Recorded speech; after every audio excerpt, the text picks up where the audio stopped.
안녕하세요, 여러분. 14주차 산림 측량 및 GIS 수업을 진행하도록 하겠습니다. 자, 오늘은 이제 산림 분야의 측량의 활용 중에서 최근에 이제 가장 많이 사용되고 있는 여러분들 아마 지금 앞에서 그림에 나오는 것처럼 이런 이제 GPS 장비죠. 이런 GPS 장비를 이용해서 측량하는 내용에 대한 이야기들을 간단하게 설명을 해드리도록 하겠습니다.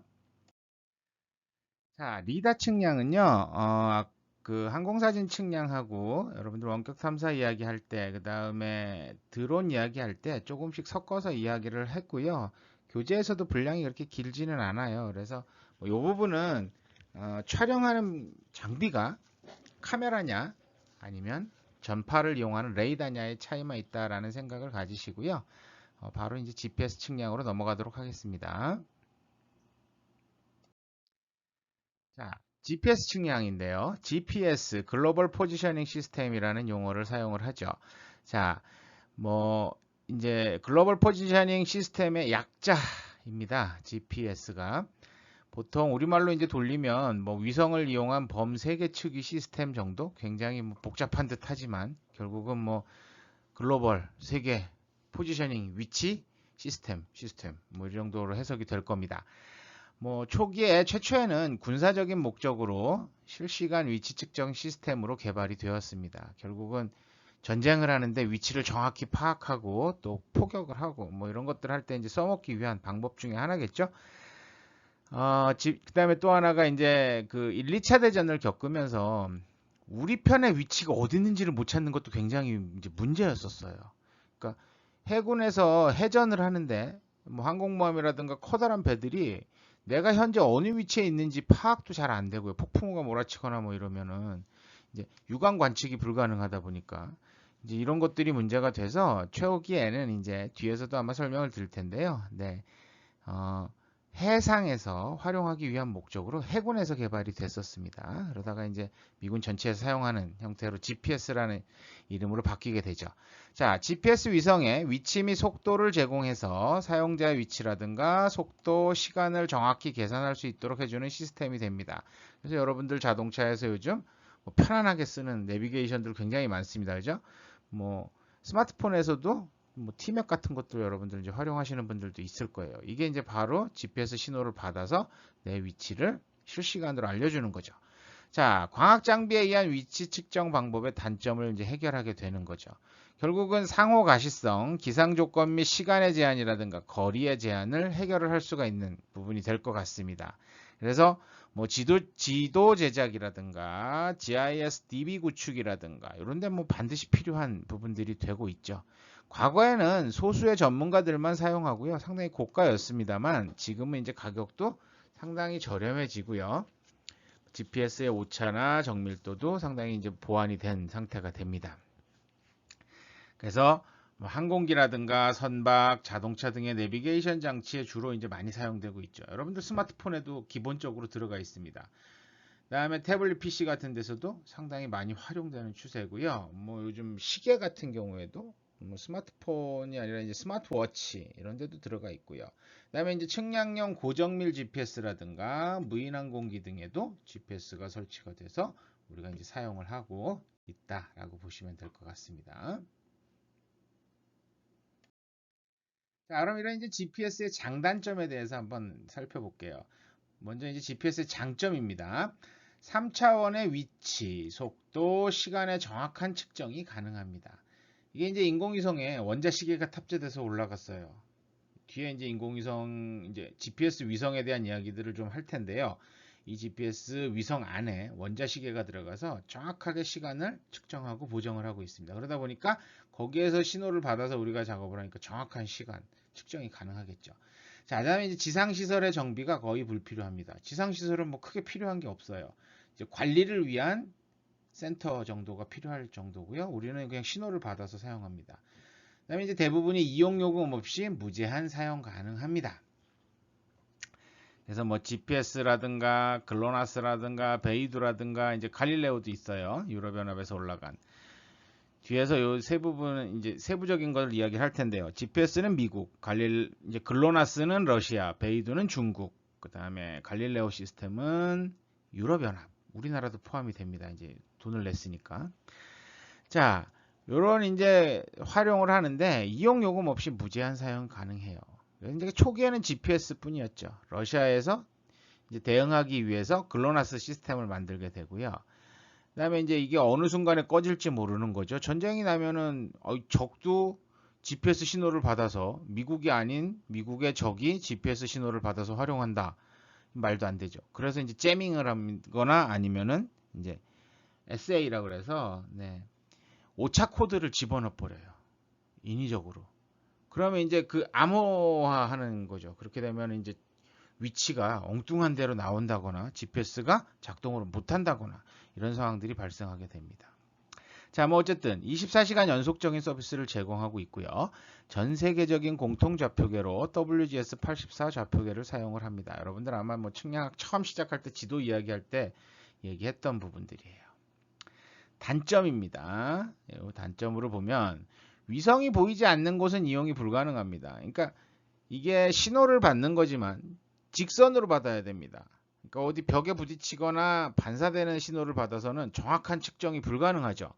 그러다 보니까 산림 내에서는 숲속, 나무 밑이나 이런 곳에서는 이용이 좀 제한이 될 수도 있습니다. 산림에서는. 그 다음에 빌딩 숲.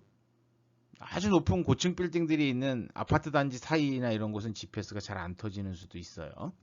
자, 그다음에 이제 민간으로 사용 시에는 민간에서 사용할 때는 수미터에서 수십 미터의 오차가 발생할 수도 있습니다.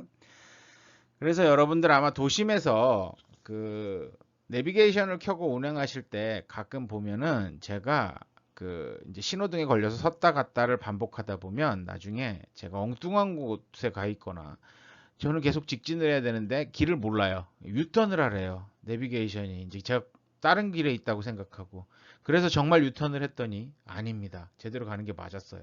뭐 이런 상황들도 발생해요. 자, 그다음에 이제 위성 배치에 따라서 오차가 발생할 가능성도 있습니다. 또 기상 조건 및 간섭의 영향도 발생하긴 해요. 그다음에 이제 아까 얘기했듯이 방해 전파에 의한 GPS 무력화, GPS 재밍 같은 경우도 있을 수 있고요.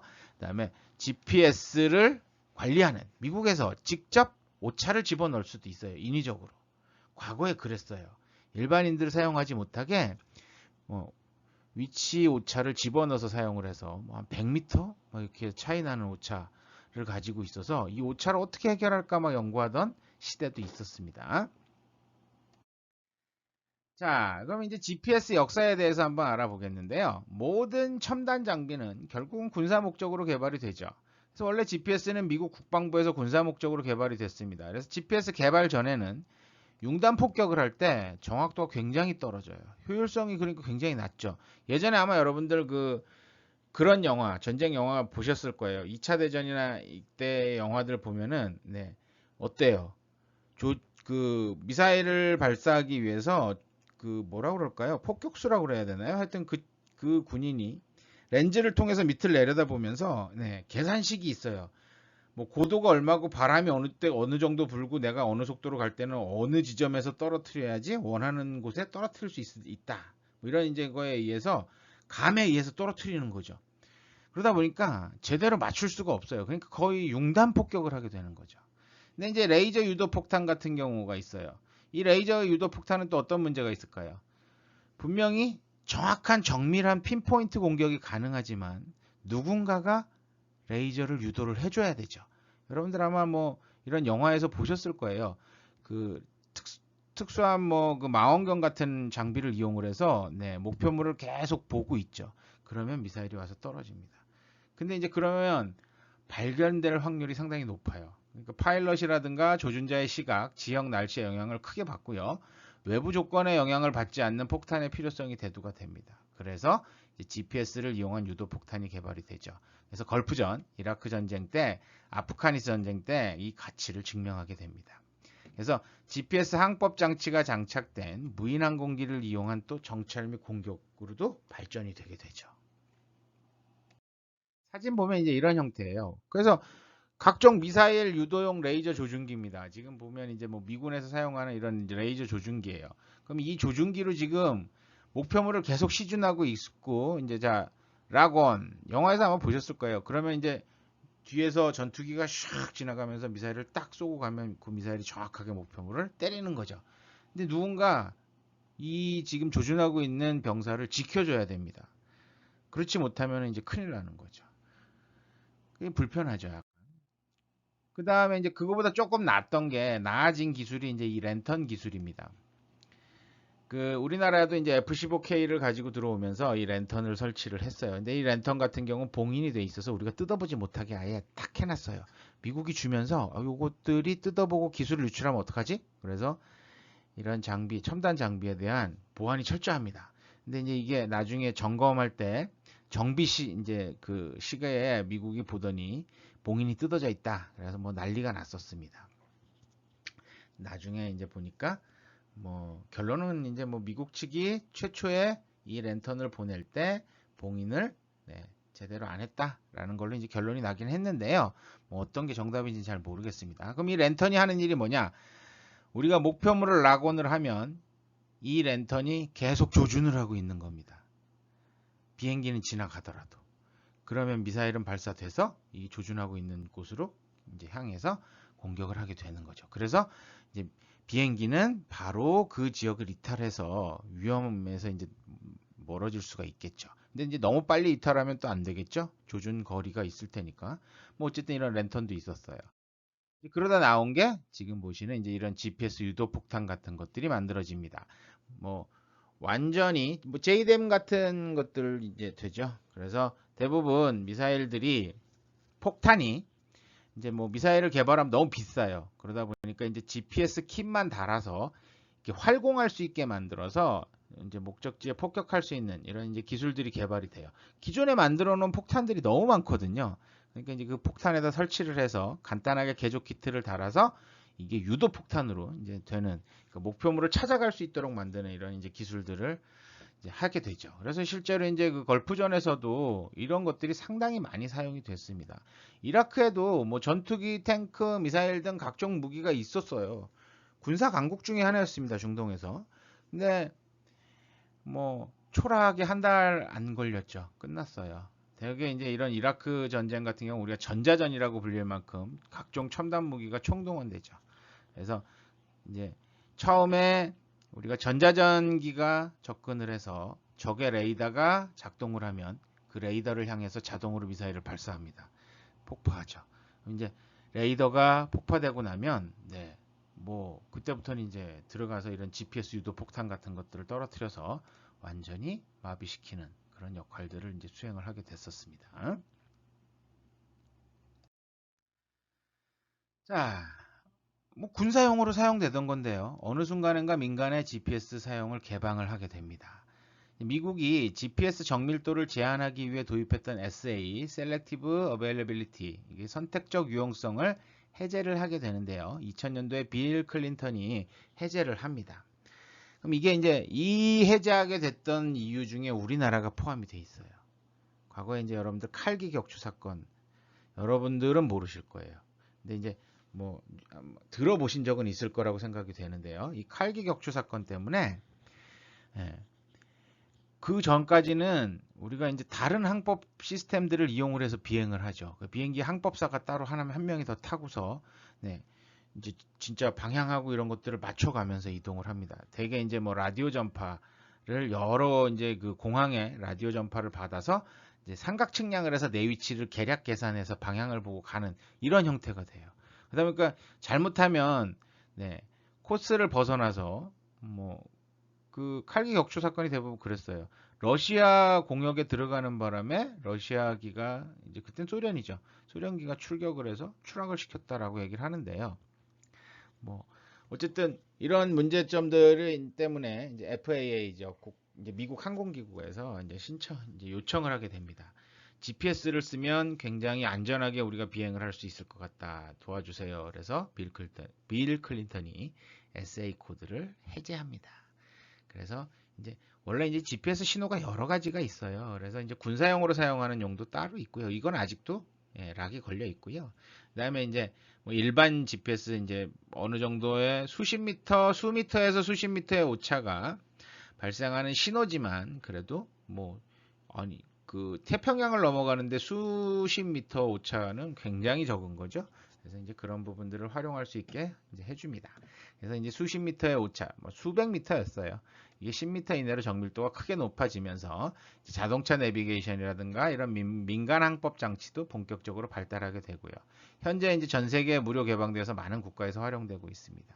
그래서 뭐 그 요건 이제 일반 GPS 신호 범용 GPS 신호고요. 이제 뭐 정밀한 GPS 신호를 이용한 이제 정밀 측량 분야라든가 무인항공기 운용도 가능해지게 되었죠. 하지만 언제라도 미국은 SA 코드를 재도입할 수 있습니다.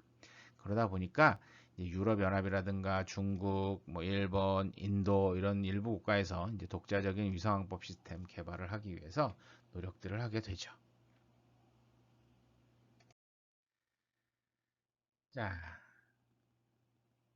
그래서 이제 GPS 역사에서 NNSS하고 이제 GPS 이렇게 나눠져요. 그래서 1959년도에 미국 해군에서 NNSS 시스템을 개발합니다. 네이비 내비게이션 세틀라이트 시스템이에요. 그래서 미 해군 항법 위성 체계를 착수를 해요. 자, 그래서 뭐 1961년도에 첫 트랜짓 인공위성이 발사되고요. 64년도에 실용화됐고요. 67년도에 일반에게 공개되어서 선박 항법에 이용하고 있습니다. 근데 이제 이건 굉장히 오차가 커요, 좀. 위성이 관측자의 상공을 통과하는 시간에만 관측이 가능하고요. 위치 오차가 비교적 큰 수미터에서 수백 미터까지 발생하는 문제점을 안고 있었습니다. 그래서 뭐 NNSS와 GPS 차이점을 보면요. 50년대 말 NNS 개발했고요. 67년에 일반에 개방이 됐습니다. NNSS는. 그다음에 이제 선박의 항법 지원을 위해서 개발이 된 거죠. 아까 얘기했듯이 항공모함이 어디가 있는지를 모르는 거죠. 자, 그다음에 이제 이용 시간대는 일일 수회예요. 그러니까 지속적으로 되는 게 아니라 위성이 지나가는 시간대에만 내 위치를 잠깐 확인하고 있는 거예요. 그러니까 내가 잘 가나 못 가나 이렇게 되는 거죠. 대신 지구 전역에서 됩니다. 지구상 전역에서. 근데 이제 절대 위치 오차는 100m 이상 되는데요. 태평양 한가운데서 100m 오차면 굉장히 정확한 거죠. 뭐 상대 위치 오차는 이제 수미터까지 줄어듭니다. 그래서 측정 방법으로 이제 전파의 도플러 효과를 측정해서 활용하는 형식이 될 거고요. 이제 GPS 같은 경우는 이제 NNSS가 일반한테 개방이 된 이후에 이제 개발이 됐습니다. 1970년대 초에 개발이 돼서 91년 말쯤 실용화가 됩니다. 그래서 각종 이동체 항법 지원하는데 목적으로 활용이 되죠. 이제 둘 다 군사적인 목적으로 개발이 된 거고요. 이용 시간대는 뭐 24시간 어느 정도면 상관없습니다. 이용 지역은 우주 공간에서 그다음에 절대 위치 오차는 100m 이하고요. 상대 위치 오차는 수센티미터. 그다음에 그거보다 더 정밀하게도 가능하죠. 그다음에 이제 이것은 측정 방법은 전파의 전달 시간을 측정해서 활용을 하게 됩니다. 그래서 이제 그 주파수 대역이 이제 L1, L2로 나눠져요. 그래서 L1은 이제 일반에게 공개가 되고요. L2는 이제 그 사용이 제한이 됩니다. 이건 군사용 목적으로만 쓴다고 그러는 것 같아요. 자, 그래서 이제 GPS가 어떻게 구성되는지를 한번 볼게요. GPS 이제 구성 요소는 뭐 크게 이렇게 한 세 가지 정도로 나눠져요. 사용자 부분, 우주 부분, 관제 부분 이렇게 이제 세 가지 형태로 나눠지게 됩니다. 그래서 우주에서 이제 위성이 우주 부분이 들어갈 테고요.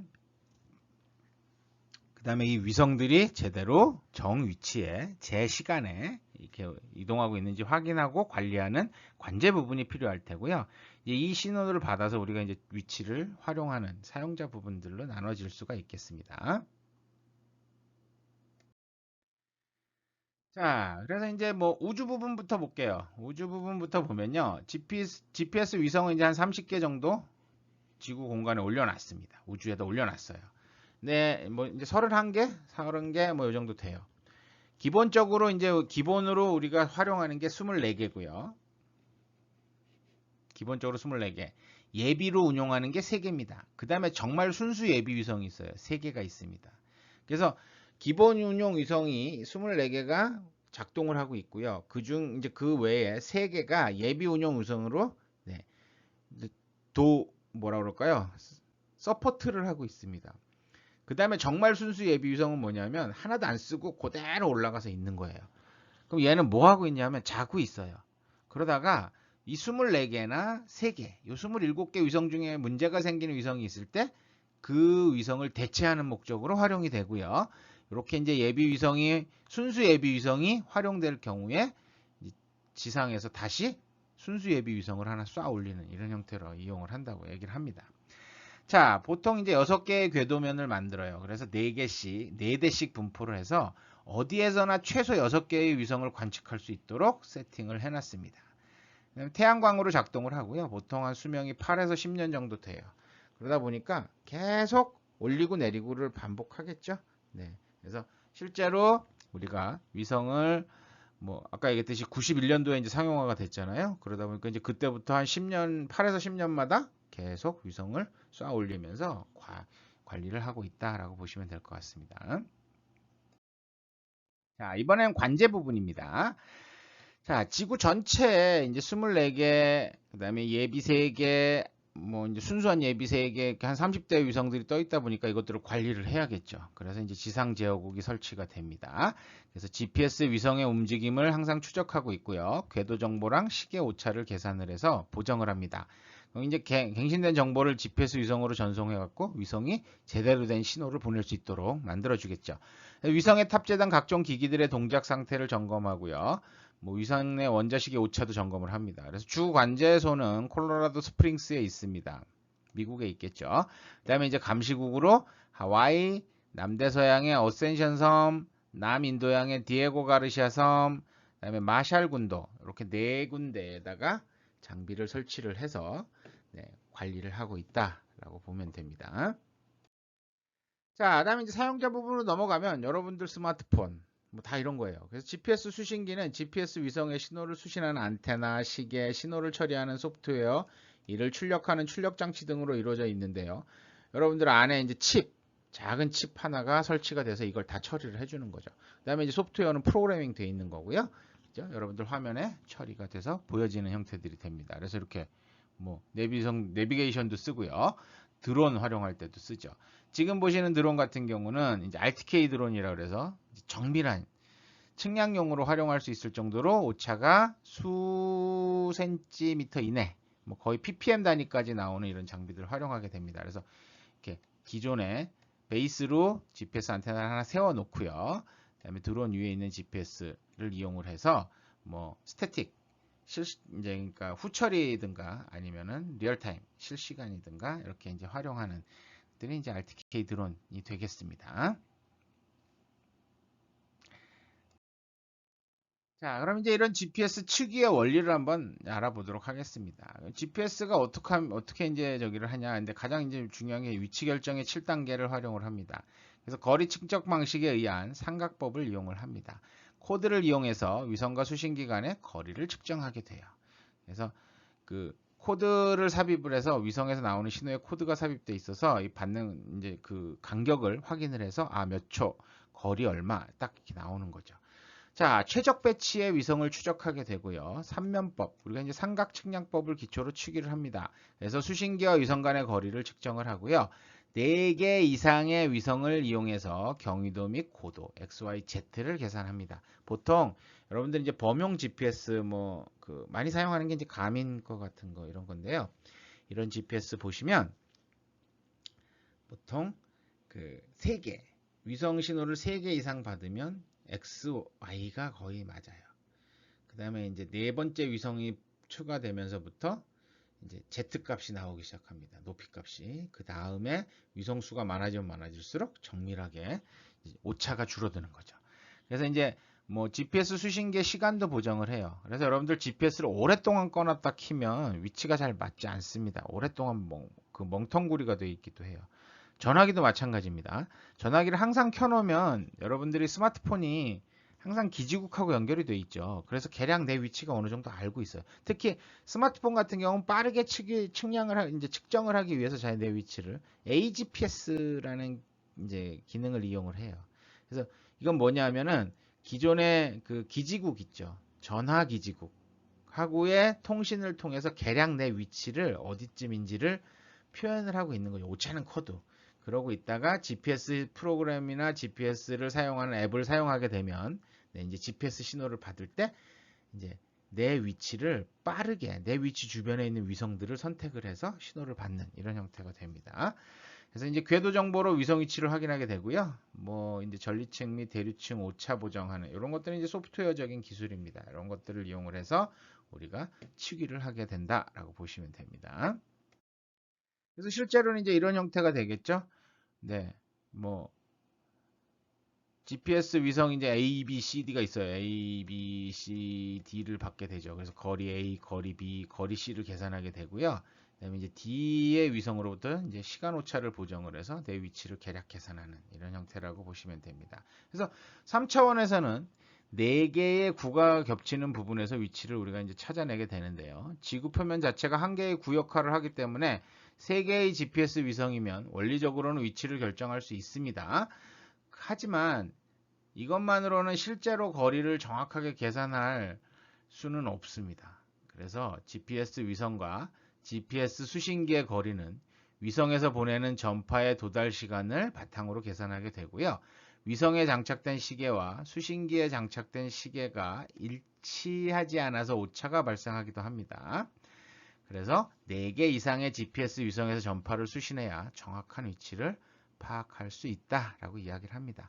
최근 나오고 있는 이런 이제 최신형 GPS 수신기 같은 경우는 뭐 20개 이상, 100개까지도 받을 수 있어요.